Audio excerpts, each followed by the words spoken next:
Alrighty, good morning. Here we are on a early Sunday morning. I've had lots of questions about graphing and making the adjustments to this plot. So I'm going to do this without using the tools that I showed on a previous video. This is done on Office 365 online. All right, so in doing this, I'm going to use nothing but what is on the toolbar. So step one. I'm going to left click and select the data that I want to plot. Step two, I'm going to choose insert. I'm going to choose a scatter plot.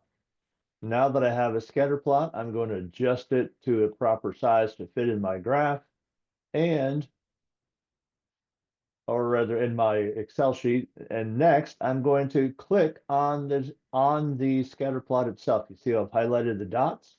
Next thing I'm going to do is I'm going to select up on the toolbar, I'm going to select format.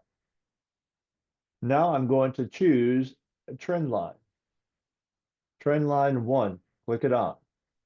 Now you can see that my trend line is there. Now I need to move it forward and backward according to my data. Notice on my graph right here, my data goes from 2 right here in predicted values. It goes from 2 to 22. This goes from 5 to 15. So I need to go back 3 and forward 7. Okay, so forward 7 and back 3. All right, now my trend line is exactly matching the data that I have in my predicted values.